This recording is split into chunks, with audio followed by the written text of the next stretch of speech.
video podcast for Chapter 3 for Field Methods in Hydrology, and the topic here is historical analysis. What my experience has been as a practicing hydrologist is that when you go to a new area and you start looking around, there's a very strong psychological desire to believe that what you're looking at is natural and that what you're seeing today, the day that you're looking at something, is the way that it has always been. I think that is very hard to break out of that natural tendency, but it's very important for you to do, because the reality is that humans have impacted the earth virtually everywhere that you can go. Sometimes it's only chemically from atmospheric deposition, but even in that case, there can be significant changes that take place to vegetation or soils in response to that. And of course, in many places, there are dramatic physical alterations where humans have significantly changed the structure and function of how water moves through the environment. So we always have to go out the very first time you go to a new place and be very skeptical.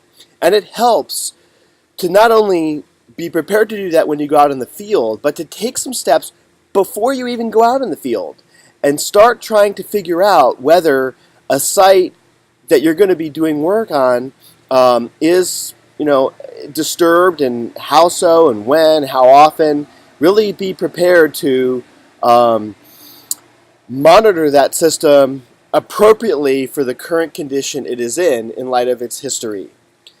So just as some examples, in this photo on the left, you can see a river where there are these pillars sticking out of it.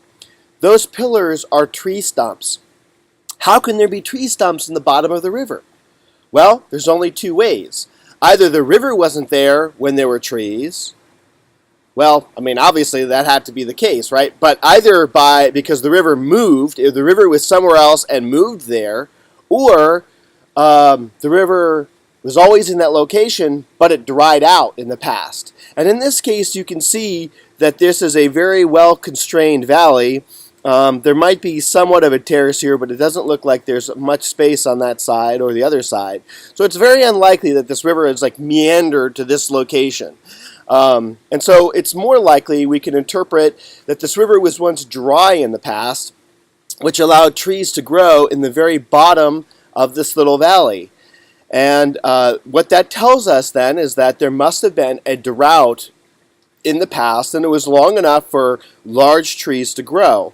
And in fact, if you take tree ring cores and you do the radiocarbon dating on that material, then it was found that these trees were there in 1100 and 1350 AD. So there were periods in the past when areas completely dried out here in the mountains of California. And you even can see tree rings in the bottom, tree stumps in the bottom of natural lakes and ponds as well. So another example of how things have changed, well, of course, we have this campaign that's always ongoing, Keep Tahoe Blue. Well, Keep Tahoe Blue presupposes that it's always been blue, and we know that historically it wasn't, because the mountains around Lake Tahoe were historically logged by European colonists to the region, and as a result of that, the lake had lost its clarity and become quite turbid. However, as second growth forests came in, then the lake did clear up again, as it probably was at some points in the past. But you could imagine from different glacial cycles, it may or may not have been clear throughout its history. So when you look at something today, you need to always be skeptical and ask yourself, how was it in the past? And what I want to do in this presentation is help you appreciate how hydrological systems can change through time so that you can set up your field experiments to properly monitor them during the interval that you have a permission and funding to do the monitoring, but then also to be able to collect data, historical information that you can use to infer what the longer term history of a site was before any monitoring took place. I call historical analysis the CSI forensics of hydrology. What do I mean by that? Well, CSI is the term crime scene investigation. When police arrive at a crime scene, the crime has already happened, okay? They don't monitor the crime as it's taking place. They have to reconstruct what happened. They might have witnesses. We might have witnesses for the historical past as well. Or they might not. They might have to rely on evidence. And all of the same kinds of evidence that they have, like seeds and dirt type, macrofossils, other biological materials, the same things that a forensic scientist would use, we can use to do historical analysis as hydrologists. So historical analysis is the process of gathering all of the existing information about a site and analyzing it before considering the need for and design of field research. Many times I see people want to just jump out in the field and start monitoring before they really understand what it is they want to monitor, what are the sampling intervals they want to know, how long they're going to monitor for, and what they think they're going to get out of it. What are the underlying goals of that monitoring? Why not take advantage of the wealth of information that we have today from work people have already done, as well as work that we can do from our desks or going to the library? And libraries are still very useful repositories of historical records.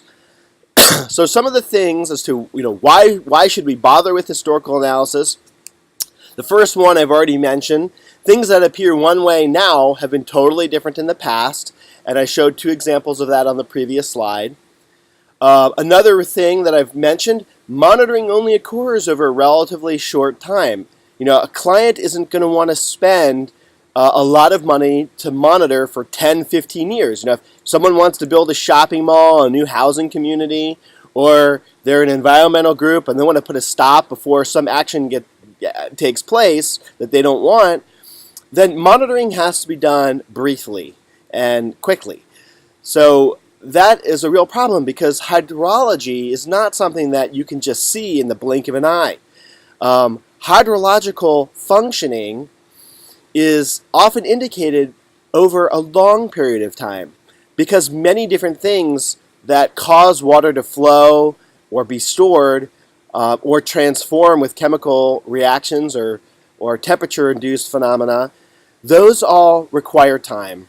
It could be the change of seasons. It could be interannual to decadal cycles like El Nino and the Southern Oscillation. It could be a result of volcanic eruptions or earthquakes or tsunamis or other disasters that can happen periodically, wildfires. Or it could just be natural cycles that are taking place in nature. Another thing that we see is that we might have a system that appears to be very natural. It could be a beautiful wetland that people are protecting. It could be a forest. But in fact, the landscapes that we see are often quite altered because, first of all, native peoples that were in North America or other regions of the world were here for thousands of years, and they definitely altered the landscape in a variety of ways. And then secondly, at least for the Americas, European colonization fundamentally changed the landscape in diverse ways. So this is something that I go into in more detail in the hydrological processes and ecosystems class. But it's important to just recognize that, if you cut down a forest, the next forest that regrows there is not the same as the first forest that was there before. So there can be a lot of changes that take place. Another thing we see a lot is like here in California, we have about 1,500 jurisdictional dams, so the big dams. And it's very easy to blame all the problems we see on the landscape to alteration to the flow regime associated with the dams. However, the watersheds within which dams occur have been subjected to a variety of insults, disturbances. And the dams are often the last in a long line of changes. And so, just taking down a dam isn't necessarily going to solve the problems that are there. So it's really important to understand the nature of the cumulative impacts that have taken place to the land. And then, of course, part of the hope is that if you have a long-term record, you can understand the underlying functioning of the system, what I call the styles of hydrological function, and I'll illustrate that momentarily. If you know how something has been working through time, then it's very likely that it's going to continue that same kind of functioning into the future unless there's some fundamental change to how it's working. And of course, humans can be one of those fundamental changes. But how they provide an impact may already be available in the record.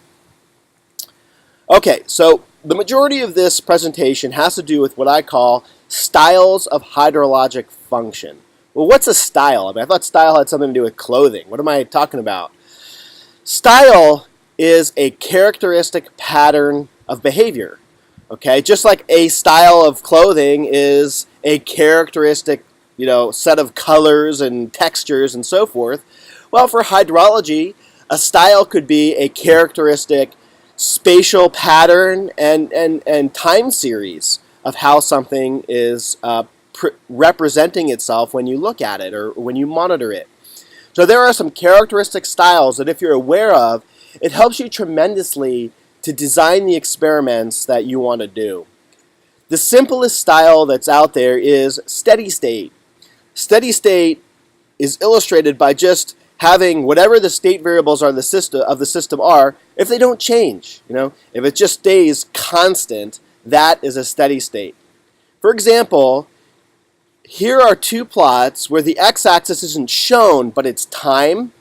And as time increases, the y-axis may stay the same and be in a steady state, or it could change. In this case, we're looking at the width of two different rivers, Baseman Run and the Patuxent River, which are both in Maryland. And there was a classic study by Woolman and Gearson that illustrated the styles of hydrologic function for a variety of different rivers. So I'll use some of these in this presentation.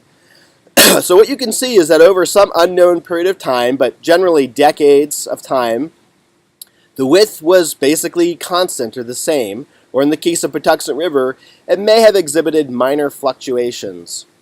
Then, a surprisingly abrupt and strong change took place where the width of the river for Baseman Run went from about 14 feet to 26 feet, a 20% change it looks like. And for Patuxent River, we went from about 40 feet to about 60 feet, which is about a 40% change. After that abrupt change, the system was a lot wider. These rivers were wider, but look at how there's like a decay where the width returns back to the exact same width that was there before the disturbance. So you have an abrupt disturbance, and then what we can call a recovery time, which is the time it took the system to get back to its initial state. As long as the repetition of disturbance is much longer than the recovery time, then a system has a chance to recover. Now, we have this time series, but what does this mean in terms of a mechanism? What's actually happening in this case is that Baseman Run, when it becomes really, really wide, like imagine a huge flood just reaming this whole thing out, and a channel that was this wide is now this wide. Well, now you go back to the regular flow regime of small floods and low flows, and the water doesn't need that much channel capacity. So the flank areas are dry or relatively dry. That allows vegetation over time to reestablish on there, go from pioneer grasses to shrubs, possibly even to trees. And then when small floods come in and bring sand and other sediment in, then those plants act as a baffle, catch that sediment, roots grow in it, and it reestablishes and grows up. So that widened channel, the floor then grows up and fills in again, and eventually, through the process of small events and vegetation growth, the channel would encroach to a smaller size. If it were to get too small, then these smaller floods that occur more regularly would be able to wipe out the vegetation and keep the channel bed free. So it returns back to its steady state. So in this case, the mechanism of return is a vegetation-induced trapping of sediment. And that only works so far until the encroachment of vegetation is an imbalance with the frequent flooding that keeps vegetation out of the most active part of the channel. So this is an example of a steady state that is promoted by a negative feedback That is, when something changes, there's a tendency to go back to the original state. Okay, so this is an example of a steady state. And if you were to collect long periods of data, you might only see the steady state effect, and you could say, hey, this system's in steady state. If you only capture the disturbance and the initial period of recovery, you might not be able to recognize the negative feedback. It's hard to say. You can see it took 10 years or 15 years to get back to the initial state, and that's why it's so hard to rely only on monitoring data to be able to see these kinds of changes and how a system functions. The next style of hydrologic function is cyclic equilibrium. This is a case where the system is essentially in steady state, but then some kind of dramatic change takes place and it gets to a new condition in which there's a steady state. Then there is a return to the initial condition and the system's in steady state, and then it just isolates back and forth. For examples that are relatively long, you could imagine something as glacial interglacial cycles, which could be the growth of glaciers on mountaintops and then the retreat of glaciers on mountaintops. Or, also related to that, the rise of sea level and then a high transgressive stand, followed by thousands of years later a fall in sea level and a low stand that could be stable for a while. So this suggests that you can have a steady state, the system can change dramatically, but other variables in the system adjust very quickly and provide a steady state. In fact, in this case, it's essentially an instantaneous equilibrium. Like as soon as you make the abrupt change, there's no time before the system is already in the new steady state. Now that's not very realistic. It's more realistic that after an abrupt change, there might be some transient period of adjustment while all the kinks are worked out across the landscape and the hydrology of the system, and then it would enter a steady state. But it just illustrates the point that you can have an oscillation between two very different states of a system.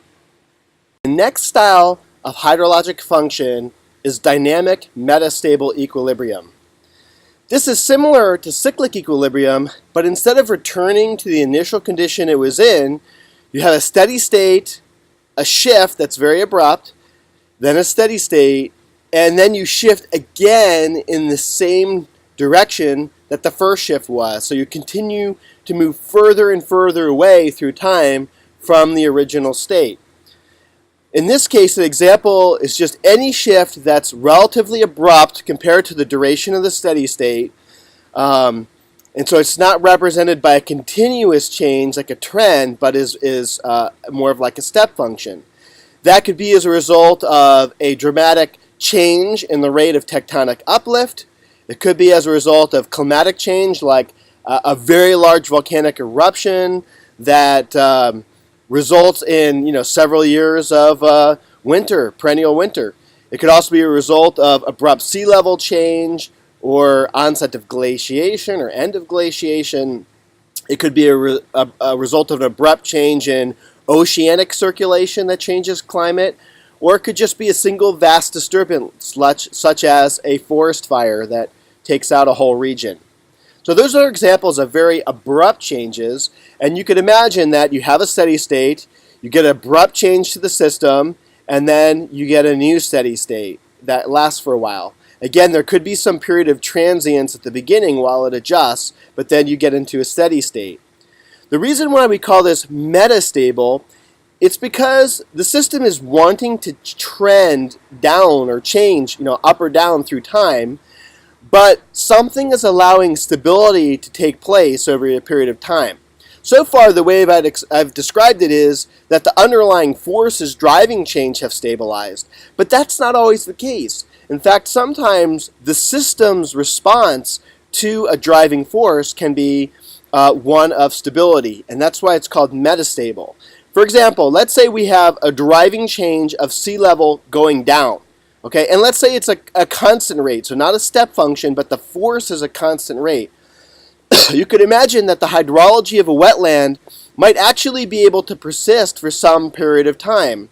And even as the hydrology is changing, the species composition of the wetland might actually be quite stable, even well beyond the condition in which the driving variables have changed. And that's because vegetation can survive in poor conditions and disturbed conditions better than it can regrow, reproduce in those conditions. So it may be a system that can't, really renew itself, but it can persist until you cross a threshold and persistence is no longer feasible, and then you get the abrupt change. So that's why we call it metastable. Like there's this period of stability, but it isn't going to last. Okay, and both these examples of cyclical equilibrium and dynamic metastable equilibrium present the possibility of what is called dynamic equilibrium. Now this is a relatively amorphous term, but it's used widely in the literature, and it's important to have some awareness of what it means. I've already been talking in a way that relies on this concept, but I haven't given it a name yet. And the idea here is that when you have a driving force, whatever rate that the driving force goes, the internal system itself, a wetland, a lake, a river, it can adjust the internal variables like channel width, depth, slope, grain size. Like it can change all of those things very fast or rapidly compared to the rate of change that's being driven by the underlying variable. Now, what is meant, of course, by rapid, very fast? Well, it just means that as soon as a change happens, that there's an initial period of recovery that's, a blip compared to the length of steady state that follows.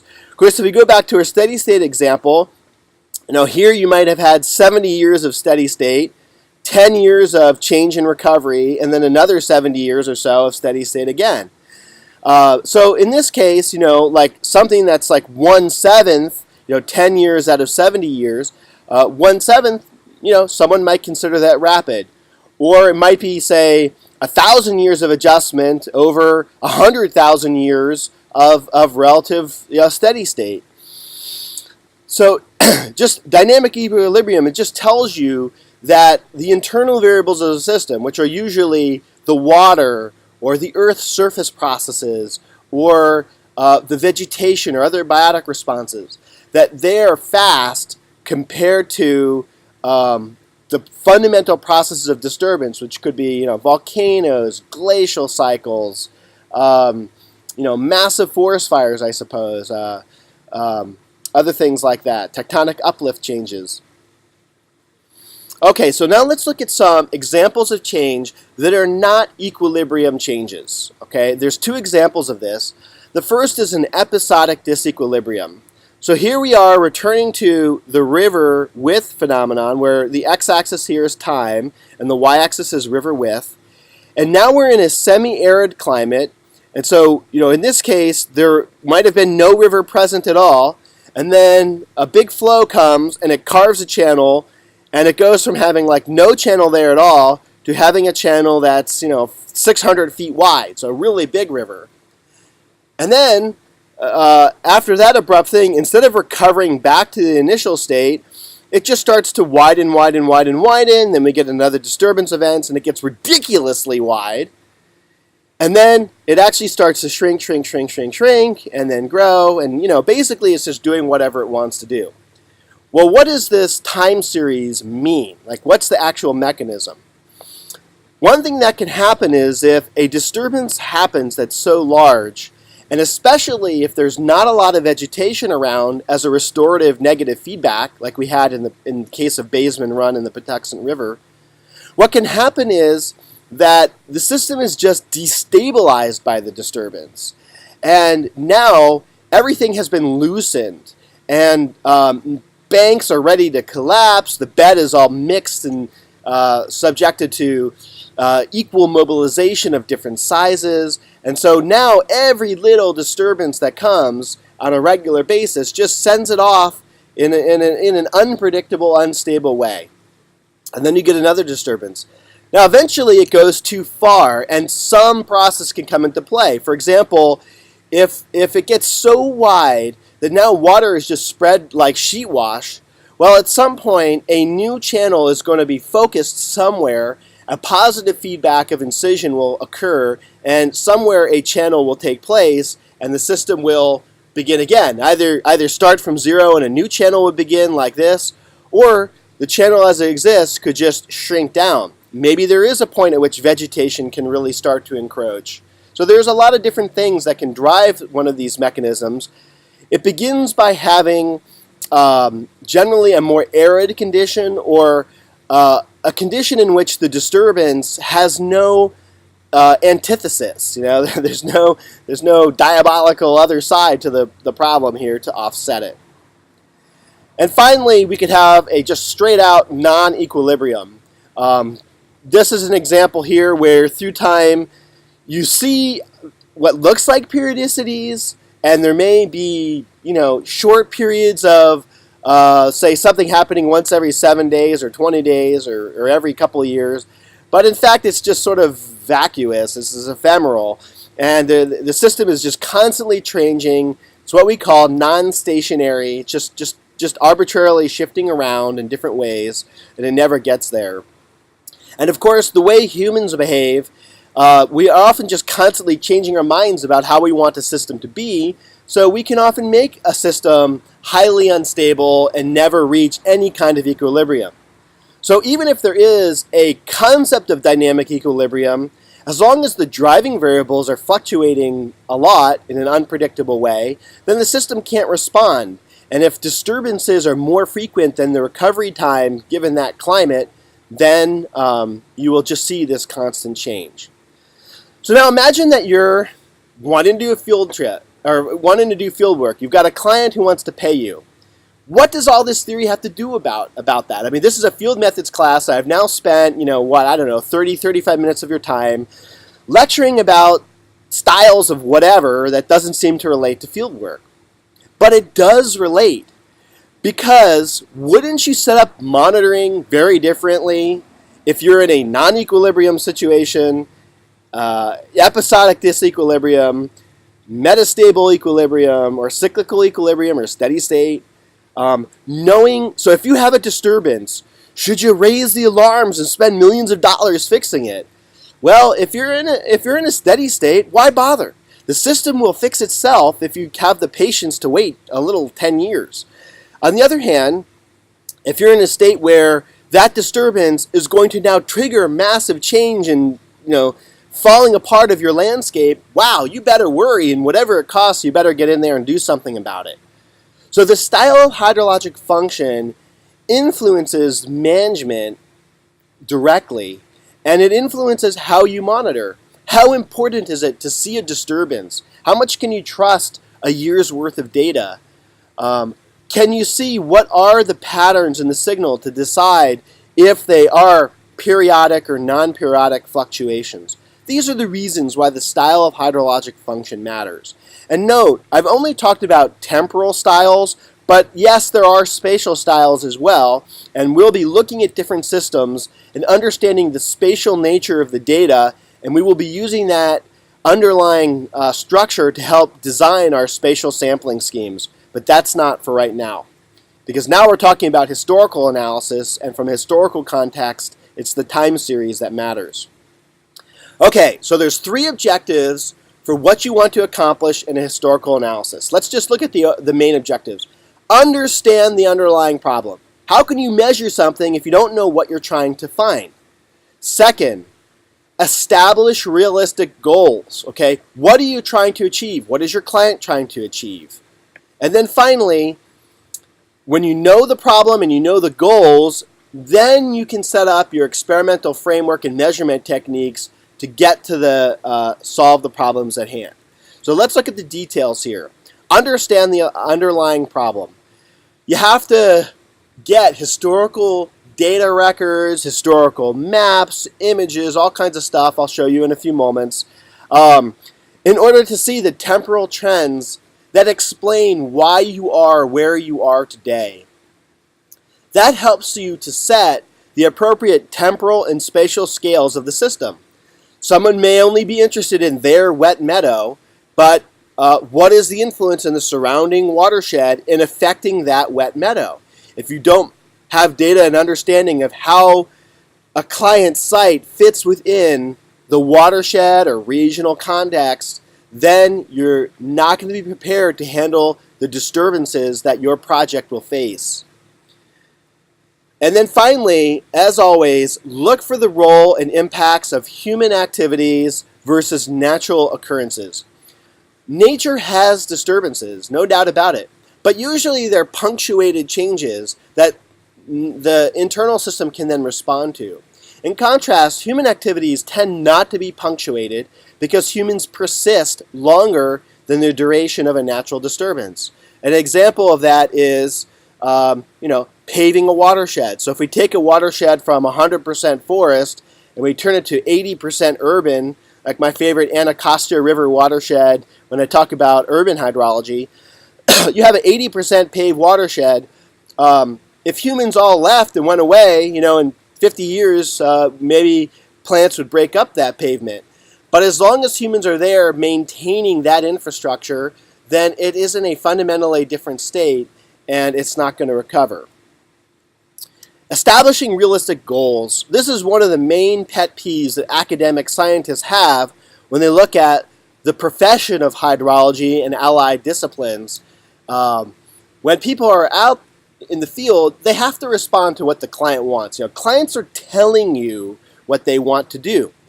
If you think the underlying science of what they believe is wrong and their project isn't going to work, you have two choices.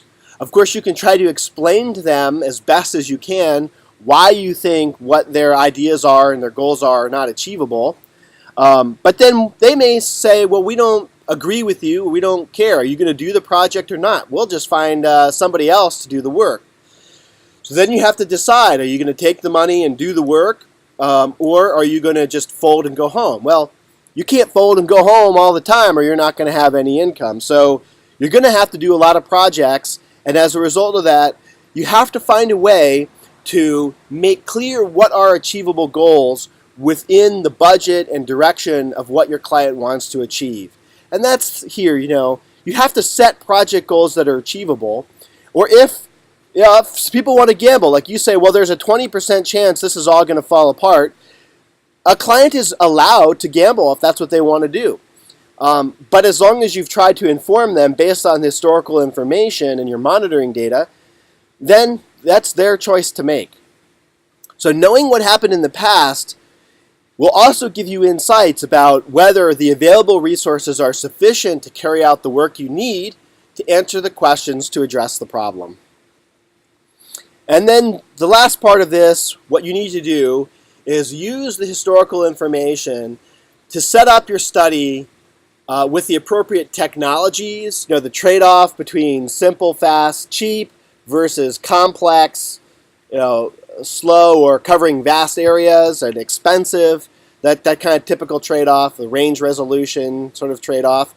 You have to pick those technologies. You have to say, what is my sampling interval going to be? And all of this is facilitated by knowing the style of hydrologic function.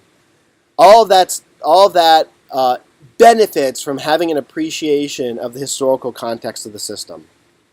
Okay, so just a few last notes. Where can you go to get historical information? The first thing is you have to be fearless. I see a lot of people who are like, I'm not going to the library, I don't want to call somebody on the telephone. I have to call somebody. I mean, it's amazing to me. Data is there. We live in a data-rich society. You just have to go out and grab it. We have all kinds of reports. I mean, many places have already been studied either by government agencies or other consultants. There might be scientific journal articles. It's amazing what's out there, but you have to look for it. And, you should be aware of the kinds of places that you can go in the modern era that we're in to find that kind of information. There are also historical maps, like the U.S. Geological Survey has maps. If you're in a coastal region, there's the U.S. Coastal Survey maps that give historical maps. And in fact, in most regions of the world, there are vast numbers of historical maps. For California, there are hundreds of atlases that have thousands of maps. There are also aerial photo sets, like the U.S. Geological Survey or counties, states. They've flown, since like 1930. They've flown over America and other parts of the world. I mean, think about World War II. Vast numbers of aerial photos were taken of different parts of the world, and as those have been repeated through time, you can use those photo sets to see how a place has changed. And of course, there may be ground-based photos, like past explorers or citizens who've taken photos that have been saved in various archives, either in local or national levels. The key is go after it. Like, it's still way cheaper to spend your time driving to libraries and making phone calls to government agencies and so forth. It's still far cheaper, your hours, than the cost it's going to be to do field work. Field work is very, very expensive. It takes a lot of labor that there's often no substitute for. And it also takes a lot of expert time as well. It's not an industry that has been overhauled by low-cost workers, okay? It's something that is expensive, and so putting in the time to get the historical records matters. Modern data is also important, but in terms of data, specific types of data, if you want to know what are the discharge records from streams or rainfall records, our government and many governments around the world have that data. The U.S. Geological Survey is the main agency responsible for monitoring stream flows in the United States, usually in partnership with local entities. But they have on their website, if you just do a search for USGS water data, you'll find historical and real-time condition data. The Environmental Protection Agency has a Surf Your Watershed program that can also serve up all kinds of water quality and quantity data. For atmospheric data, the National Climate Data Center is there, but there's also all kinds of satellite and remote sensing data as well. California Data Exchange Center has a lot of the flows for here in California. In more mountainous areas of the western U.S., there's a website called Dream Flows. Then in terms of spatial data, at the moment, all of that is available in something called the National Map. It's a one-stop website with all the GIS data layers available in a region. But there are also county agencies are often the main repository for site-level information. There's also a website for very detailed topography called opentopography.org from NSF. And there's also a tool put out by universities, as QUASI stands for the Consortium of Universities for the Advancement of Hydrologic Science Incorporated. And they have a tool called Hydro Desktop that provides a really nice interface for getting at data and processing it from your desktop. Okay, so that summarizes what I want to tell you about historical information, and we'll be working on exercises related to this in class.